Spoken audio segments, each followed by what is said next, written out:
তো গত ১.৫ বছরে তো আমরা আইন শৃঙ্খলা পরিস্থিতির একটা বিষয় দেখেছি, এটি নিয়ে বহু কথা হয়েছে। নির্বাচনের আগে দেখলাম ওসমান হাদির উপরে হামলা এবং সে হামলায় সে মৃত্যুবরণ করেছে। তো নির্বাচনের সময় আইন শৃঙ্খলা পরিস্থিতি কেমন থাকবে, কারণ এটি নিয়েও কিন্তু মানুষের মধ্যে এক ধরনের শঙ্কা আছে।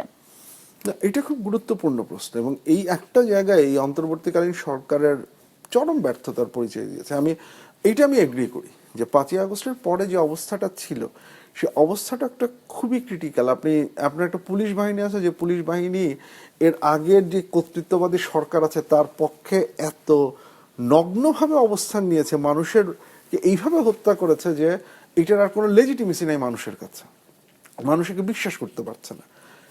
এখন সেটাকে আবারও গড়তে হবে, সেটাকে প্রোটেক্ট করতে হবে, নার্চার করতে হবে, বোঝাতে হবে যে এটা কেন দরকার।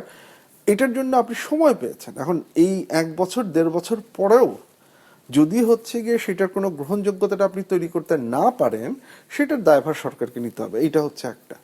দ্বিতীয়ত যে ব্যাপারটা আপনি যেটা বললেন যে নির্বাচনের তফসিল ঘোষণার জাস্ট পরের দিনই শরীফ ওসমান হাদির যে ঘটনাটা ঘটলো, তাকে যে হত্যা করা হলো এবং একদম প্রকাশ্য দিবালোকে যে ঘটনাটা ঘটলো, সেটা কিন্তু একটা বড় ধরনের কনসার্ন তৈরি করে যে সরকার আসলে হচ্ছে গিয়ে এটাকে তৈরি করতে পারবে কিনা।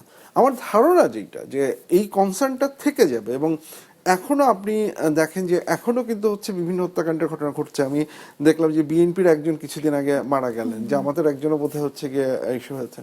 এই ধরনের ঘটনাগুলো সরকার কত শক্তভাবে, এবং তার চেয়েও বেশি কথা হচ্ছে এখানে সেনাবাহিনীর ভূমিকাটা কীরকম হবে নির্বাচন চলাকালীন সময় যখন সেনাবাহিনী ডিপ্লয় করা হবে, সেই ডিপ্লয়ের টাইমটা এবং সেনাবাহিনীর হাতে কী ধরনের ক্ষমতা দেওয়া হবে এবং সেনাবাহিনী এই রুল অফ লটা মেনটেন করতে পারবে কিনা, আমার ধারণা সেইটার উপরে খুব গুরুত্বপূর্ণ ভূমিকা পালন করবে যে আমরা এটা করতে পারবো। কনসার্নটা আছে যে এটা আরও বাড়তে পারে, আরও খারাপ হতে পারে, এইটা সরকারের ক্যাপাসিটির টেস্ট। এবং আমার একটা জিনিস জাস্ট মনে হয় যে ডক্টর মোহাম্মদ ইউনূস যদি বারবার ইতিহাসের সবচেয়ে গ্রহণযোগ্য নির্বাচন করব এই ধরনের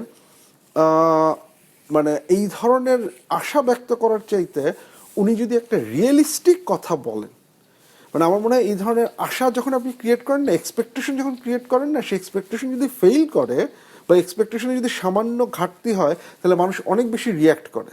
সো আপনাকে আমাদের এত বিশাল প্রতিশ্রুতি দিতে হবে না, আপনি বরং ৯১-৯৬ এই মানদণ্ডে আমাদেরকে একটা গ্রহণযোগ্য নির্বাচন দেন। আপনাকে ইতিহাসে সবচেয়ে দিতে হবে না, আপনি হচ্ছে গিয়ে আমাদের কাছে গ্রহণযোগ্য একটা নির্বাচন দেন, দ্যাট ইজ গুড এনাফ। এইটাও সরকারকে রিয়েলাইজ করতে হবে।